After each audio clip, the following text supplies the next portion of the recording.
విధానాలను మార్చుకోకపోవడమే ఈ పరిస్థితి కారణం. తప్పనిసరి విధానాలు మార్చుకోవడం కాదు. ఇప్పుడు యాక్చువల్గా చెప్పాలంటే 2024 నవంబర్ లోపల 22 లోపల కొంత మార్చుకున్నారు వాళ్ళు. 22 లోపల వాళ్ళు ఏం మార్చుకున్నారు? నేను చెప్పిన దాంట్లో ఒక అంశం మొత్తం కాదు. వాళ్ళు దళారీ బ్యూరోక్రటిక్ బూర్జువా వర్గం అనేది ఉందో, అంటే భూస్వామ్య వ్యవస్థ కాకుండా కొంత దాన్ని దళారీ బూర్జువా వర్గం అనేదాన్ని దాన్ని పైకి తీసుకొచ్చారు వాళ్ళు ఇప్పుడు వివిధ సందర్భాలు చెప్తున్నది. అంటే పూర్తిగా నేను చెప్పినంత తీవ్రంగా చెప్పడం లేదు, కొంతవరకు మార్చారు వాళ్ళు. ఒకటి. రెండవది ఏంటంటే పార్టీ పరిస్థితి వాళ్ళకు అంచనా వేసారు. 2024 నవంబర్ మీరు సర్క్యులర్ మీకు తెప్పించుకోగలిగితే మీరు చూడండి ఏం చెప్పిండ్రు అనేది.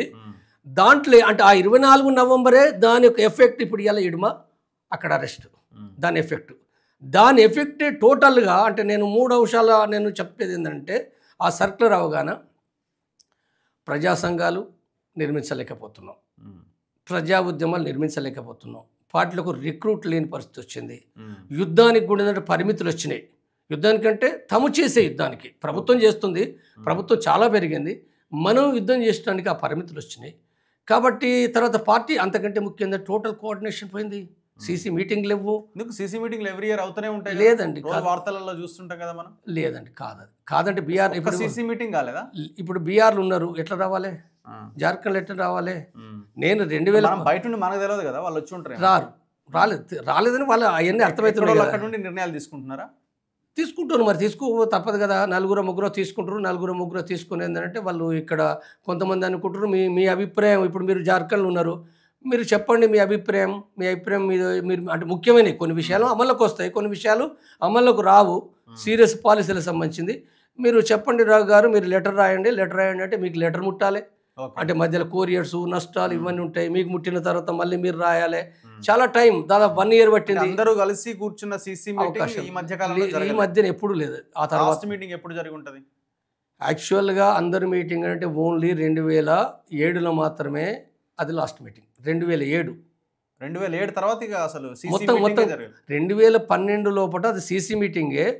అంటే కొంత ఎక్కువ మందిని తీసుకొచ్చినాము, తప్పదు కాబట్టి అనివార్యంగా చాలా ఇబ్బందులతోటి 2012లో జరిగింది అది.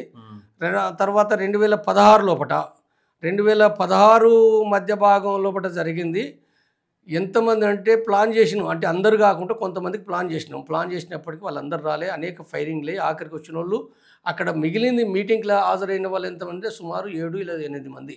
అంటే అప్పటికి 25 మంది పైగా ఉన్నారు సీసీ మెంబర్స్.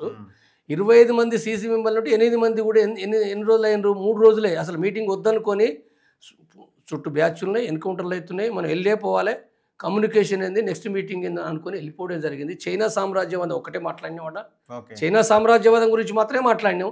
సెక్రటరీ గణపతి తను ఉండనన్నాడు, అందులో బసవరాజు లేడు. ఇప్పుడు నేను ఈ సత్యం చెప్తున్నాను, నేను బసవరాజు ఆ మీటింగ్లో లేడు. అసలు 2016 లోపల లేకుండా కూడా ఆయన ఎన్నిక చేసుకున్నాం. మీరు సీసీ మెంబరా? నేను వచ్చాను సీసీ మెంబరే కదా, నేను సీసీ మెంబర్గా ఏర్పాటు చేసింది నేనే కదా. కాబట్టి ఇక్కడ అంటే సీసీ మీటింగ్లు జరగలేని ఒక దురవస్థ. అంటే వాళ్ళ తప్పులు చేయడం కాదు, ఆ పరిస్థితి అట్లొచ్చింది. కాబట్టి ఎవరేం చేయలేము. కాబట్టి ఈ పరిస్థితిలో పట్టకూడదు. ఏంటంటే నేను 24 నవంబర్ది సర్క్యులర్ చెప్పినప్పుడు ఇది లేదు. ఈ లేని పరిస్థితిలో పట్ట కూడా పార్టీ ఏం చేయాలనుకుంటే ఆరోగ్యాలు సమస్యలు వచ్చినాయి, వయస్సు పెరిగింది, చనిపోయిన అప్పటికి ఆనంద్ చనిపోయాడు, ఈ హరిభూషణ్ చనిపోయాడు, సాకేత్ చనిపోయాడు, ఇంకా సీసీ మెంబర్లే చనిపోయారు కరోనాతోటి. కాబట్టి అనేక సమస్యల మధ్యలో ఏంటంటే వాళ్ళు అనుకున్నది అనారోగ్యంగా ఉన్న వాళ్ళు సరెండర్ కావాలి ఒక తీర్మానం.